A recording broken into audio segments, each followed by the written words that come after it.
Day one is in the books.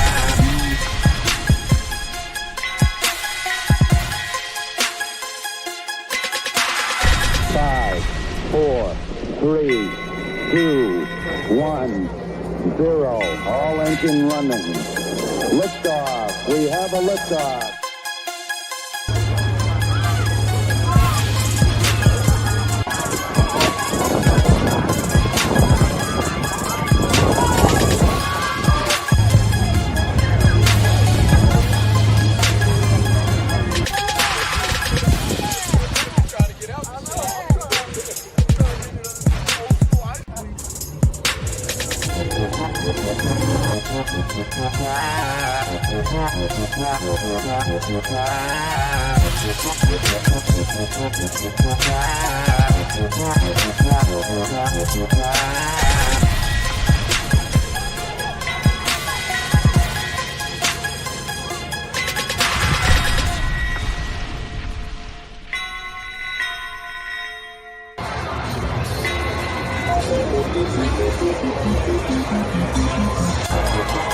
Want some water?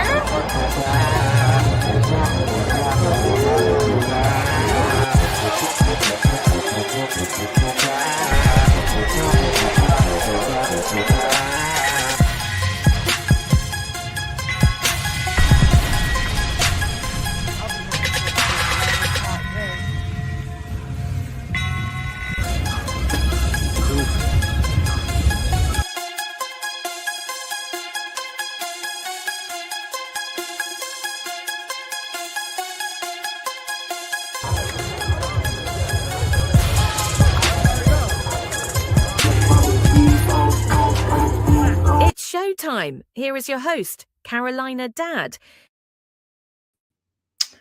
What is going on, Panthers Nation? Let's get the mic adjusted. Let's get if we can do it here, the camera adjusted a little bit.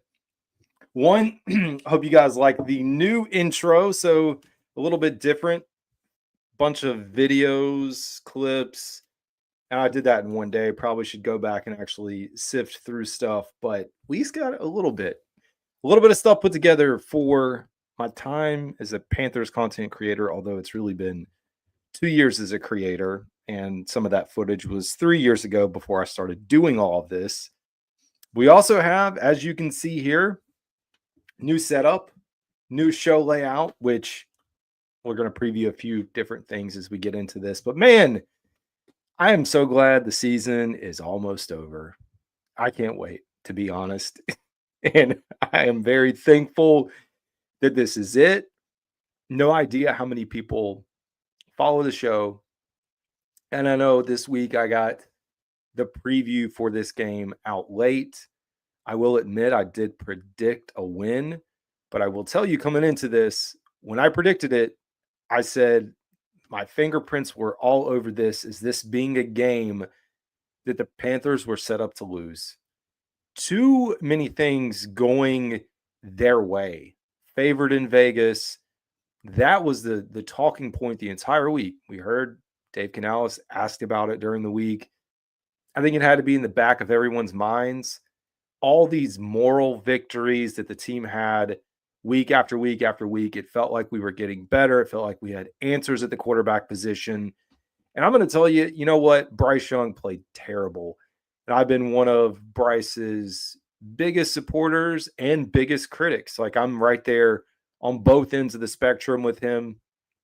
I think today was an anomaly, but I also admit it was completely terrible. And he even admitted it in the post-game presser. I don't know how many people had a chance to go back and listen to it, but you can. It was not his best performance. He knows that. It's unfortunate. It really is, because no, this game was not close, like by any stretch.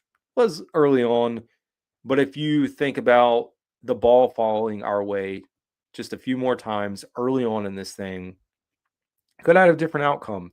You think about that opening drive that the Panthers had what they were putting together, marching down the field, feeding Chuba Hubbard.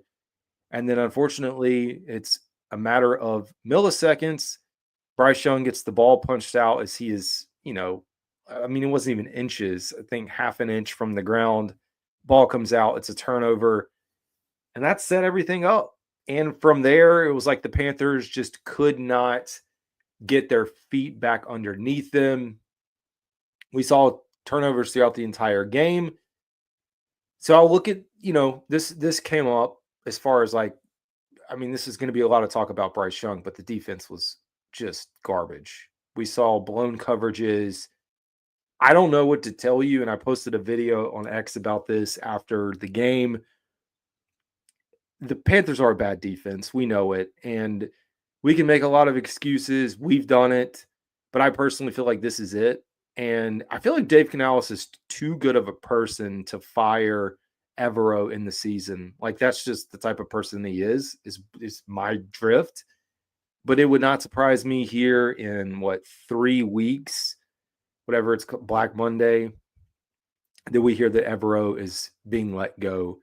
And it's not that I want him to be let go personally. Like, I understand the business side of all this, family to feed, but man, we just can't have it. And so anyways, I posted, you think about how bad the defense has been playing and we make all these excuses.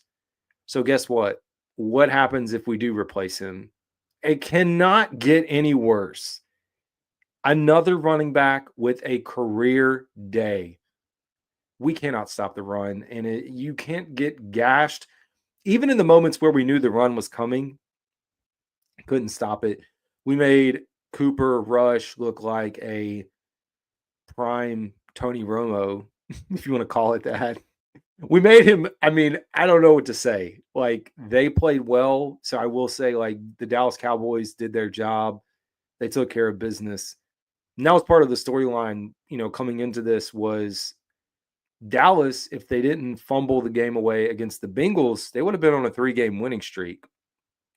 They've now won 3 of 4.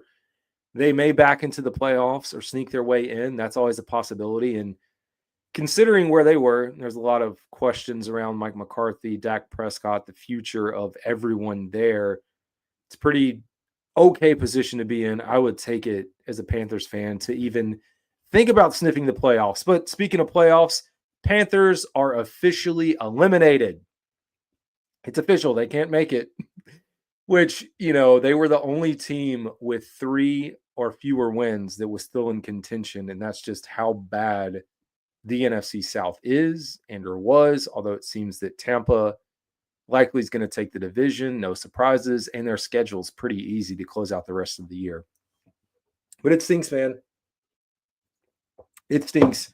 Folks, if you are just now tuning in too, got to go back and watch the intro. Let me know what y'all think. Let me know what you think about the new setup. It's not really set up with the new screens. And I will quickly jump into the chat before I get too lost here. Crash Out General said, how did Bryce look terrible? I think it was a few things. I think the play of Bryce Young the poor play of Bryce Young got exaggerated, if you want to call it that, only because the turnovers, I mean, they were just in bad times. They were. And then the Panthers really got one-dimensional. They got away from the run, which has been a theme for them. There's no reason to abandon the run as early as we are, and that's the Dave Canales thing, but they get away from running the football.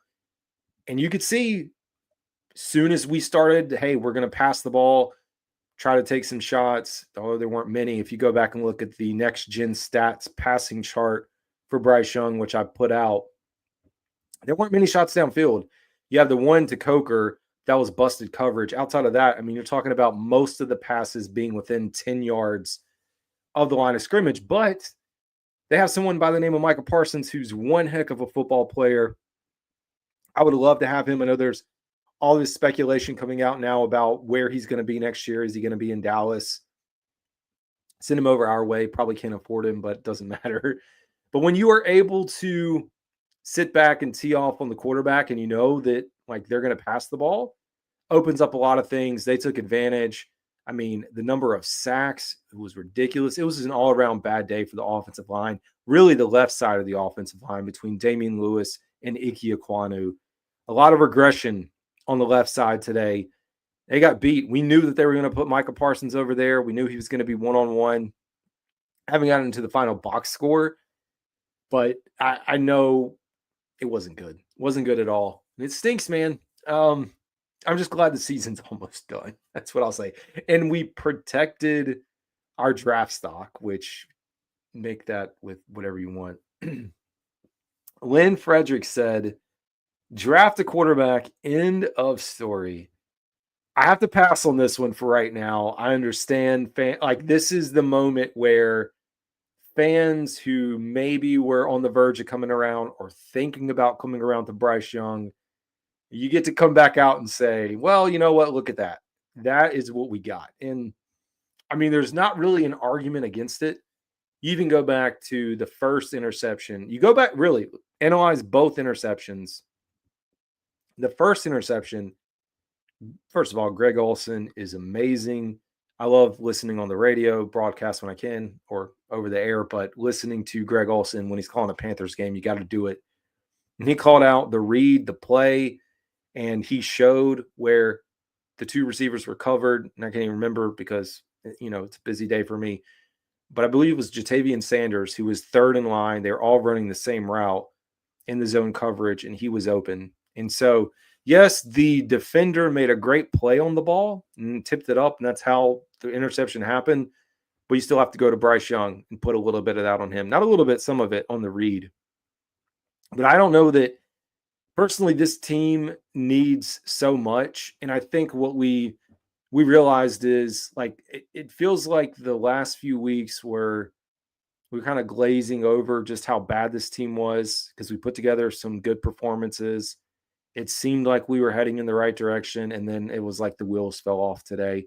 Back to reality, and like, oh yeah, we have only won 3 games, and we've missed the playoffs 7 years in a row now, and haven't had a winning season. So it's not going to turn around very quickly. Well, we'll say I expected over this last stretch for the Panthers to get maybe 5 or 6 wins. I don't know if that's going to be manageable now. We'll find out. I'd love to see us get one more. We got the home finale coming up against the Arizona Cardinals, close out with Tampa, Atlanta. So I think so, but I can't see us drafting a quarterback. I understand, again, frustration, but for me, you got to go heavily defense there's just a lot of needs on this team right now. That's not to say, I think, even though, Dave Canales did confirm Bryce Young is the starter next week, that's not really a question or up for discussion. So that's good news. Speaking of that, it's funny. We as fans and creators get into it. And I mean, most of there are some crazy people, but most of us can have a conversation about our opinions. It was funny to see the media, the actual media that is writing, is in there asking the questions, commenting on each other. I'll just tell you to go back and look online, and Darren Gant's tweet around David Newton asking about if Bryce Young was going to be the starter. I tweeted out a picture of Xavier Woods who's eating the popcorn. It's a GIF. Speaking of Xavier Woods, and I'm going to get back on track here in a minute, but we'll keep flowing here. Xavier Woods has a target on his back with the NFL. He continues to get terrible calls against him. I understand if you have a history, they're going to look at it a little bit differently. But for me, no. The penalty where he gets flagged today was not a penalty. It wasn't. I don't know how you can't review that. I mean, I do know, but there's got to be a way to overturn that.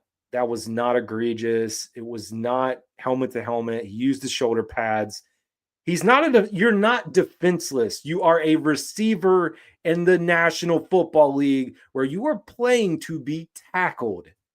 This isn't flag football, man. I understand you're taking away these things to make it safer. But let's not pretend this is still football at the end of the day, at least for now. We're not playing two-hand touch.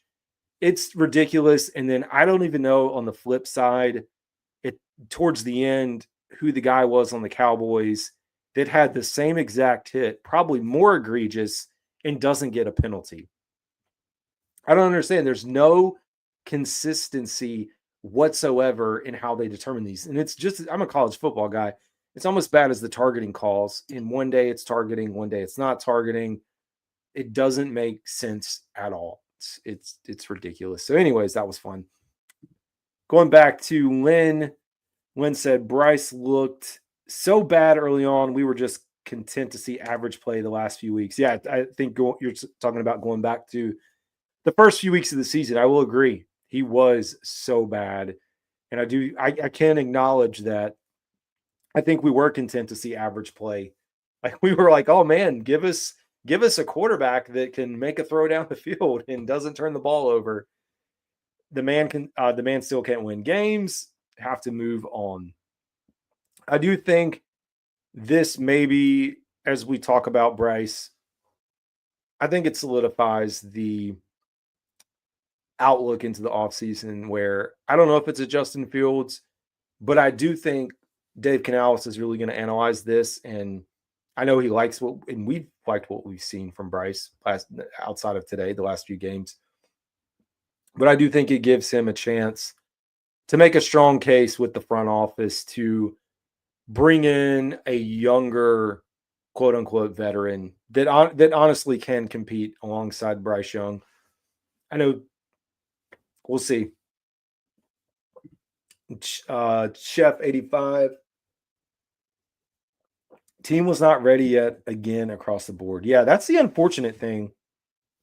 And I know Canales said they had a good week of practice. I mean, that's just the cliche that the team was not complacent, knowing that they were favored, all this stuff. But I mean, this was one of those games I talked about coming into it where they're favored, and we know they haven't been favored.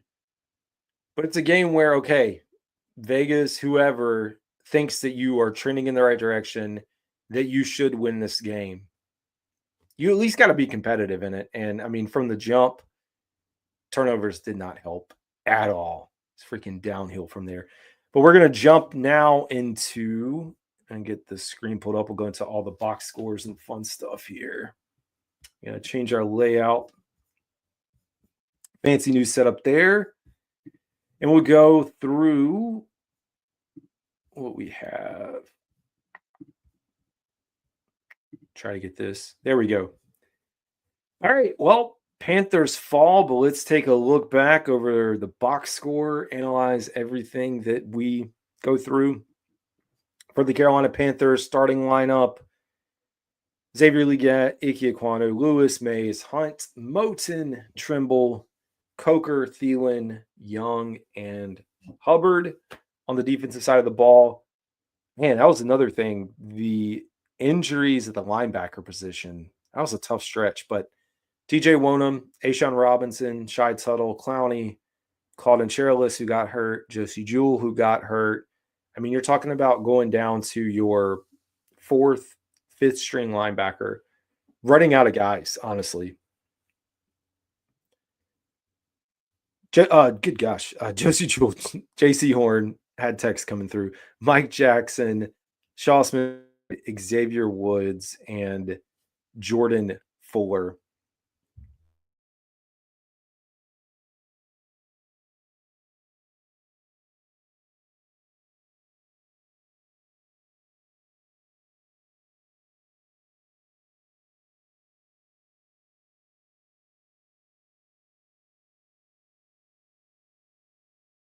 He's gotten here. Evans, Trevin Wallace was out. Kingston, the rookie guard, and Roberts, defensive tackle. It was 0-0 after one. It really felt like it was going to be a little bit closer. And then, like we said, the wheels, they just fell off. They go up 7-0, then 10-0. But the Panthers did battle back. I mean, you sat there and said, if the Panthers can hold the Cowboys, when they got the ball and like, don't give up a score when it was 10-7 going into the half. You have a chance coming out of halftime. And sure enough, you come out of halftime and give the ball right back. Box score, and it was not pretty on the Panthers side. Chuba Hubbard only 10 carries. I still don't understand abandoning the run, but 10 carries for 32 yards. Mike Boone had 2 for 14, so in his limited snaps, he also was moving the ball. Bryce was 3 for 12, did have that one rushing touchdown, and then we saw Leggett, who took a reverse and then cut it back, ended up with 2 yards. I know Leggett was battling an injury. I did listen to the post game, but I didn't jot down any notes on the status of him. I know he's going through quite a bit. I know there's the hand thing going on. I think it was a groin, but don't quote me. I know we'll get an official injury report and update on that. We have to talk about the Dallas Cowboys. And here's the thing. Here's another game giving up over 200 yards on the ground. For the Panthers, for a coach and a team that wants to pride themselves on running the ball, Chuba Hubbard having the best year of his entire career and doing it on fewer carries, getting more yards per carry, scoring more touchdowns. How do you only have 16 carries? And if we're being honest, 16, it was really 13 carries because Bryce Young scrambling is not going to be by design. Leggett, I mean, that was a reverse. You're talking about 12 carries between your running backs against one of the worst rushing defenses in the NFL. They're not as bad as Carolina, but they're one of the worst. I don't know. But Dowdle for Dallas, career day.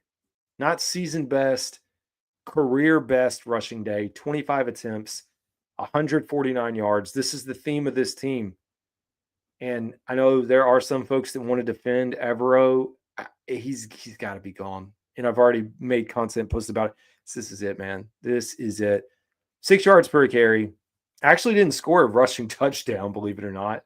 But you didn't have to when you had Cooper Rush throwing the ball around.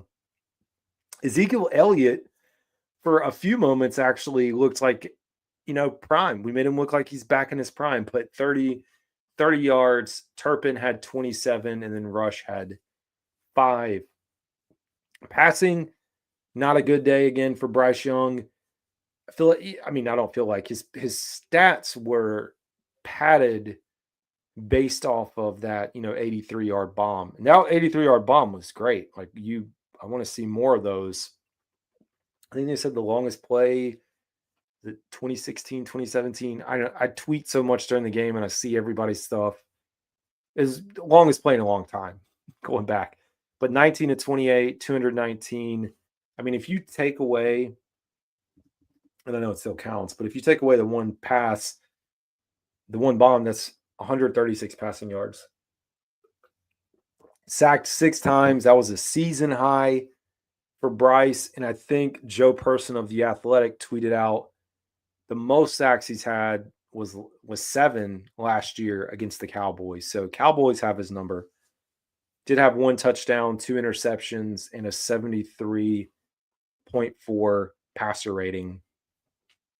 Speaking of the interceptions, we talked about the first interception.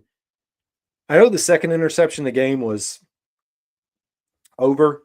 There really wasn't. I mean, we were playing, but it was over. He had every opportunity to step up into that throw when you go back and look at the pocket, and I tweeted the video of this too. There was a chance for Bryce Young to make that throw. I know some people want to question arm strength. He didn't have it. He did not have it on that play. And I know the score wouldn't have mattered. Like, who cares? You're down by, I don't know what the score would have been there. It would have been a little bit closer, but you would love to see him be able to connect on that throw because he was there. He was open. He just couldn't get it to him. Wasn't good, man. Speaking of receiving, we'll start with the Panthers. Adam Thielen, 5 receptions, 51 yards. Jalen Coker, career best day. I did see that he has obtained the most receiving yards by an undrafted player. Not just rookie, but undrafted player in Panthers history. Had to be Panther undrafted. Anyways, he got it over Philly Brown. But 4 receptions, 110 yards, 83 of those really helped pad breakaway speed. Like to see more. And he made he had a really good contested catch early in the game too. It's good to have him back in the lineup. And there are folks out there who feel that Jalen Coker is a better wide receiver than Leggett. And it's hard to know the injuries that Leggett's battling right now. But, I mean, you kind of look at some of the raw talent that Coker has and what he's molding into, and you could, if you wanted, probably make a case for that. Chuba Hubbard had 4 for 17. David Moore, 2 for 19. Trimble, 2 for 15. And Leggett, 2 for 7. We know he left. And Jatavian Sanders, quiet day. 1 target, no receptions. CeeDee Lamb, he ate up that defense. 9 for 116. I don't know why you don't have J.C. Horn covering him, staying on top of it. I don't understand it, but it is what it is. I think I did see in the post game that he was asked about that, and he said it's a scheme choice that they don't let him shadow and move around. So whatever. 1 touchdown. Brandon Cooks, 3 for 34. Ferguson, 2 for 23. Brooks, 1 for 17, 1 touchdown. Tolbert, 1 for 11, 1 touchdown. A few other guys. One person not on this list, former Panther Jonathan Mingo, nothing. Panthers continue to win that trade every single day of the week. I don't know what they gave Jerry Jones to talk him into. When I say gave, like, I don't know how they convinced him to swap Mingo for a 4th, but we win that trade every day of the week. Although he did win the game, so he can take that back. No doubt about it. We talked about the interceptions for Bryce Young. You can see there. Returns, punting. Johnny Hecker, 4 for 190, 47.5 average. Anger for them, man, 56.5 average. Really good day. Tompkins on the punt return and kick return, and then Tad Turpin for kicks and punts for their return. Cooper Rush fumbled the ball twice. He did lose it once, and that the one time he lost it, of course, they were about to go up at least 17-7. Or was it was 10-0 then? Yeah, it was 10-0. Gosh, the scores run together. Anyways, resulted in a touchdown, kind of gave the Panthers a little bit of hope. The game was getting ugly up until that point. Did have another one later that he did not lose. Bryce Young had 2 on the Panther side, of course, and that was it. He was not a good day. He counted for 4 turnovers. You're not going to win many games turning the ball over 4 times. If you think about an NFL game, you may get 9 to 10 possessions, maybe 11. If almost half of your possessions end in a turnover, you're not going to be able to win many of those games. So cannot leave stuff like that on the board. First down, we'll get into a few more of the stats here. 24 first downs to 16 in favor of Dallas. 12 on the ground for them and 11 passing. We had 5 first downs via penalty. They were 50% on third down.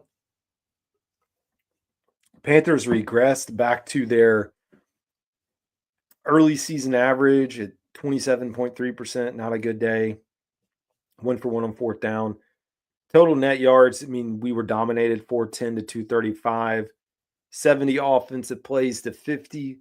5.9 yards per play to 4.7. Rushing, again, 211 yards on the ground to 60. They ran the ball 40 times. 5.3 yards per carry. Again, we ran the ball 16 total times with 12 to running backs. It's not good, folks. We broke down the passing and completion percentage there. We already went through all of that. Kickoffs. Penalties, returns. Let's get into penalties. 14. They had 14 penalties for 99 yards. Panthers had 8 for 65. We talked about fumbles. touchdowns. The other thing, excuse me, with the first turnover for the Panthers, if they retain possession there, hopefully, if Eddie Pinheiro could connect, you're talking 3 points at least for the Panthers. You leave points on the board. It's not good. Red zone efficiency, they were 3 for 4, 75%. Panthers were 1 for 2. Time of possession dominated by Dallas, 33 to 26 minutes. Looking at your drive chart summary, so yeah, 11 total possessions for the Cowboys. We looked okay at first.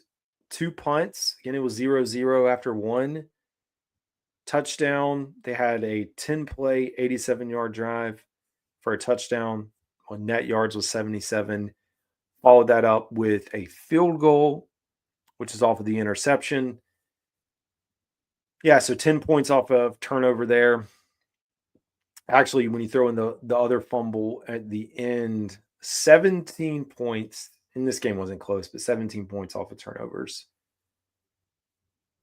They had the touchdown field goal, then the fumble, and then the missed field goal that Panthers got a decent return on. I mean, they had some big cojones crowding out their kicker. I know their kicker's good, but 70-yard field goal attempt outdoors. It's like, y'all must really feel good about yourself to attempt that, and gave the Panthers a chance to return, which was nice. Get a decent return, but average starting field position, the Dallas 33. Yeah, so here we go. Panthers had 10 possessions. 4 of those possessions ended on a turnover. It's not good. Not good at all. 40% of your drives cannot result in a turnover. I mean, you're putting yourself in a really bad position.